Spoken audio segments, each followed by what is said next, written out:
rock band for nearly 3 decades, and for the last 4 years, he's been flying solo. And folks, he has one of those voices that is very much distinct and, looked at as one of the, greatest frontmen in the history of Christian music. And I am pleased and honored to have former Third Day vocalist Mac Powell join me today on Kingdom Builder. Mac, how are you doing today, man? I'm doing well. Thank you for having me. Yeah, I'm excited to have you. And just real quick, Third Day was my first introduction to Christian music. A friend of mine back in 2004, about a year after I got saved, had given me a copy of the Offerings 2 record in 2003. And then the next year, I got into Christian radio. I've been in the industry ever since. Hmm. And I remember getting a copy of the Wire record. In fact, the Come On Back to Me single was the first song that I had gotten from that record. And it's hard to believe, man, that the Wire record is 20 years old. Yeah, older than that, I think. Somewhere around there. Yeah, it's crazy. We just celebrated about a month ago 25 years of our Time record, which is our third album. So yeah, I it's kind of crazy. We put out a lot of records in a short amount of time, and it's crazy how a lot of that's kind of coming up on the 20, 25, and 30 year. Let's see, not next year, but in 2 years from now, yeah, 2 years from now, less than 2 years from now, we'll be celebrating 30 years of the very first album. Yeah.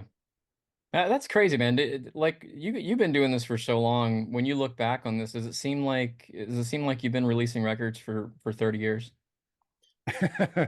Yes and no. My initial thought is it doesn't fit at all feel like it's been 30 years. I mean, it barely feels like it's been 20. And time flies by, as we all know. So I'm very thankful that it's been, such a good season of life. And I don't think any of us in Third Day ever had any idea that we were going to be a band that long. We just thought if we Yeah. get to make two albums, one's going to be great. If we get to make two or maybe even three, that'll be awesome. And if we kind of cross the country back and forth a couple of times touring, and then put out a record or two, we'll go get real jobs after that. Now, all those guys have real jobs now. Now that Third Day is done, but there's nothing else I know how to do. This only skill I have, so I'm continuing to make music. Well, that's awesome. And going back, since Third Day wrapped up things back in 2018 with the farewell tour, you've remained in, constant writing, recording, and touring mode. And, since then, you've released a couple records. You released one back in, I think, 2012. You released one in 2021. But now, today, we're here to actually talk about the latest one that you just released last week called I Love Jesus. And Mac, that seems like a great place to start here. Mhm. Tell us about this new solo record. Well, it's a record that when I put out my first solo Christian album, I made a couple of two or three solo country records after Third Day. Well, towards the end of last couple of years of Third Day, I think I made my first one in 2015, and I forget when the other ones came out. But when I decided to do my first solo Christian album, it I was making it at the beginning of 2020 and thought I would put it out in the fall of 2020. And of course, COVID hit, so kind of delayed that and put it out in the fall of 21. And I really thought, here we are in the fall of 24, and I thought I was going to have a record out a lot sooner than this. But thankfully, I've had an opportunity to be on the road a lot in the past couple of years. So that's kept me very busy, kind of slowed down the songwriting process. But I've been writing songs for this record for probably 2 years, at least 2 years. And, so excited now that the record is finally out and that people get to hear the record. I've been living with these songs for a while. The record has probably been done, I don't know, I'm guessing 6 months at least. So not only did it take a long time to start writing the songs and get the songs, to a place where I've got a full album, but I've been sitting on the songs for a while. So I'm really excited that the record I Love Jesus is finally out and that people are hearing the songs, and look forward to being out on the road again and hearing what some of their favorites are. And I really do feel like an artist always says this when they have a new record come out, but I really, really, truly feel this. And I've made a bunch of records, as you mentioned. I feel like this is one of the best records I've ever made from top to bottom. So I'm excited for people to hear it. A few of my favorites from this new record would be the 99 and Keep on Keeping On. Mm. And this might be a tough one, but now that the record's out, I'm sure that you're proud of all these songs, but are there one or two on the record that you're especially proud of and excited for fans to hear? Yeah, I mean, you're right. It's hard to pick a favorite. I love the songs on the record. As I said a moment ago, I think top to bottom, it was really hard to kind of, and it always is, but it was really hard this time to come up with an arrangement of what the song order is going to be. And also to pick a single, a radio single is really hard because I think there's a lot of options on the record. And the good friend of mine, Kenny Rogers, is his name. He's the head of radio promo at Capitol, the label I'm on. He said as well, man, you've given us a big list of songs to choose from for radio. But to answer your question, I really do love the title track. I love Jesus. There's something about the sound of it that I love. It's kind of a mixture of this like new fresh thing for me, but also this old school vibe with it's almost like a David Crowder approach where you've got kind of this hip hop kind of Yeah. underlying track kind of thing, but you got banjos on top of it as well, and a cool acoustic guitars that kind of bring the organic feel to it. So I love Jesus. I love the testimony of that song. I really picture and hope that people, are driving in their car and either turn on their phones and they're streaming it, or they hear it on the radio and they're singing along with their kids. That's kind of really what I envision and hope happens with that song. There's another song called The Giver. I really love The Giver. The first probably 5 times that I heard it, once it was mixed and I got the done product of the song The Giver, I teared up like 5 times in a row of hearing it. I love the heart behind that song.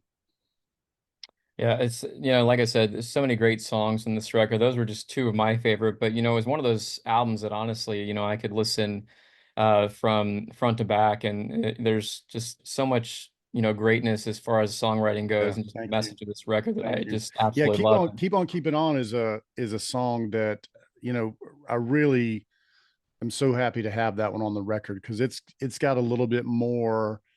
It's probably one of the most organic and old school Mac sounding songs that I have on Yeah. there. I think I really needed that song to kind of I don't know, kind of really meets in the middle of of everything else on the record.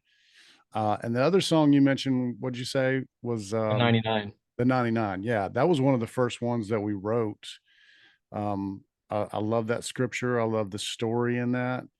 So yeah, it was funny because I almost called when I had a country band, I almost called it Mac Powell and the 99, but I ended up not doing that last minute. And so I'm glad I have a song called the 99. It's a fun song. Yeah, and when I heard the 99, it immediately brought me back to the Audio Adrenaline song Leaving 99. It's one of my favorite songs that they did, and just the message of that song, that Jesus would leave Yeah. 99 behind just to find the one that was lost. And it's just it's a Yeah. great message, and it's still pertinent in today's culture. And going back to your days with Third Day being solo now, what has the music scene been like for you going solo as opposed to the decades that you were on the road with Third Day? Yeah. I feel like a lot has changed in Christian music and a lot has remained the same. One of the things that I love as far as changes is that it feels like there's so many more new artists now than ever before. I think in years past, it's always hard to get on the radio. It's always hard to have success, no matter what genre, no matter what, kind of music you're making. But I've told people often that if Third Day came out today, I'm not sure. In fact, I would assume we wouldn't have the success that we had back then because there's just so much more stuff now to compete with.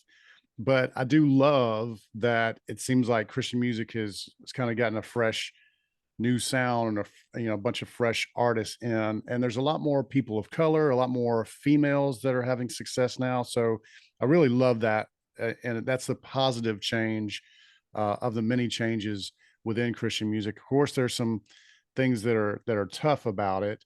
There's so much less. There's more artists, and yet there's less space. I mean, there's a lot less radio songs that are being played.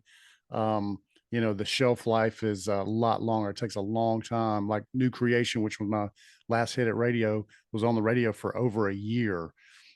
When in years past with Third Day, we would have had 3 or 4 radio singles within that time. So, things have changed. Some things have remained the same. What I do love that remains the same is that people, there's so many great people within the industry, not only artists, but people behind the scenes, management and label and booking and all that stuff, that really have great hearts and long to share their faith through this music. Yeah, you pointed out there's so much great music out there. And you've written so many songs that have been out there both solo and with Third Day, but even songwriters need encouragement. What kind of artists or songs might we find in your playlist these days that kind of encourage you? Yeah. Well, I was always a guy that was so encouraged by Christian music from day one of hearing it. I grew up, I didn't know anything about Christian music until I started making it. I graduated high school, or was about to graduate high school, before I knew anything about Christian music. And so I was kind of a late bloomer, but when I started listening, man, I just dove in the deep end and listened to so many great artists that inspired and encouraged me. Rich Mullins, as we've talked in years past about Rich, he was and to this day is probably my favorite writer of all time. Hmm. And I would see him in concert and just love his music, and was so inspired by him. And he's made incredible, not only songs, but records, and had the great opportunity to be able to spend time with him out on the road. And we never toured together, but we would see each other often in different festivals and shows. And he would always come out and sing with us, which was just a gift for us. And you've got new artists now, older artists like Stephen Curtis Chapman, Michael W. Smith, Rich Mullins. Those were great encouragements to me. Bands like the Prayer Chain, the Choir, some of those more indie bands that not a lot of people had heard of, but were so great. To now, I have great friends that are still making great music, that have maybe not have been around as long as I have, but people like Brandon Heath and Mike Donahue from 10th Avenue North. And I'm about to go on tour with Danny Goki, who is one of the best voices in all of music, not just Christian music. Tasha Layton, who's a good friend. We've been on tour together, about to be on tour again. So, yeah, so many great artists, so many great friends, and I'm truly, truly honored to be able to be part of Christian music. Well, speaking of the road, you mentioned the two artists you're gonna be touring with. You got Danny Goki, former American Idol alum. Between him and Tasha, amazing singers. In fact, I Yeah, think there's a video that popped up last week where Danny was singing a song at a Donald Trump rally or something like that. I was just blown away. I'm like, wow. I mean, yeah, he's amazing. he's an amazing vocalist, and you also have newer artists, Seth Schleter on the tour with Yeah. this one. It's called the United We Worship Tour. It's going to be in November. You're going to be touring with those guys. What can people expect from this tour that's coming up? Well, it's going to be, it's an interesting time that we're in with the election, and of course that's going to be over with soon. But still, people are kind of reeling over. It seems like the country is so split, like right down the middle. And so our hope is that this is a night where people can unite, come together and forget about our political differences, but really, especially as believers, come together and celebrate what God is doing in our lives, no matter what side of the aisle politically we're on. So it's going Yeah. to be a great night of worship, and you're going to hear some big radio hits that so many of us on the tour have, some new songs, from the new record I've got. I know Danny's got a new record. Tasha's got a new record. Seth's a brand new artist. So he's got some new songs for everybody. And of course, I've got the I Love Jesus album out. So you're going to hear a lot of old songs, a lot of new songs, a lot of worship. But I don't want to spoil anything, but you'll definitely see us singing some songs together. That's awesome. And you guys are going to be here in Florida, I think in Brooksville, in mid-November. So I'm hoping to be able to come up to that show. Like I was telling you pre-interview, I haven't seen you perform solo at all. But the Oh last time I man. saw you play, I think, was back in 2015 with Third Day. It was here Okay. in Yeah. Florida, but it's been a while. And when I saw you're going to be close by, I'm like, man, I It's said, time. I need to go. Yeah, it's been too long. It's been almost a decade since I've seen Mac Powell play, so Yeah. I need to be out there. Hey, I've been practicing, Jay. I've been practicing. So by the time you get there, we're going to be good. Well, Mac, one of the last couple questions I have for you, and I'm sure that you've been asked this question a lot, since Third Day played its last shows in 2018. And, I also asked Mark Lee the same question earlier this year when I talked to him, but I didn't get a chance to see the farewell tour. The farewell tour actually did not have a Florida date. I was Hmm. bummed, so I had to settle for the amazing farewell tour concert video and the album that came out later on. But a lot of people are kind of wondering, have we seen the last of Third Day? Is this something, with all the reunion tours, people getting back together and touring? Do you see you and the guys getting back together maybe for a reunion tour or to play some festivals at some point in time in the future? Who knows, man? Who knows? I hope that happens. I think it would take a lot to make it work. Everybody's kind of got, jobs and lives apart from Third Day now. So Yeah. I've said from day one that once we were done as a band, that one day we would come back together and do a tour or whatever together. And so I hope so. You got a yes vote from me. We'll see what happens. Well, that's awesome. Well, I hope to see that, man. But if it doesn't happen, I had the pleasure and honor of seeing you guys so many times. Like I said, Third Day was my introduction to Christian music, and Mhm. I'll never forget that. It's been a special place in my heart for with all the Third Day records over the years. But in closing, Mac, legacy means so much to so many people. Whether it means the legacy that you leave behind for family, for friends, and in your case, the fans. And, when people hear this new record, I Love Jesus, your legacy obviously is going to come to mind. Years from now, when, we're all long gone to be with the Lord, what do you want people to remember Mac Powell for the most? And, what are you really hoping that people take away the most from this new record? Yeah. So to answer your first part of that question, my legacy, I hope is just if people remember me at all, it's that it would be that he was an amazing husband and father and friend. That's more important to me. But of course, music is such a big part of my life and what I do and my ministry that I hope people are reminded of maybe a song that brought them encouragement. My hope is with my music is that it would be entertaining to people, something they can clap their hands and sing along to. But more importantly than that, that no matter where people are in their relationship with God, that when they hear a song of mine or a record of mine, that it would help bring them a step closer to God. So I think that's the legacy I want, and that's what I hope that people receive when they hear this new record, I Love Jesus. Amen. Well, Mac, thank you so much for joining us today. I greatly appreciate it. It's been a pleasure to finally catch up with you again. I'm hoping to see this tour when it comes through Florida here in November. But man, God bless you. I just pray that the Lord can use this new music project and just everything that you're doing, to uplift the Mm. name of Jesus, man. Thank you, brother. I appreciate you. Thanks for having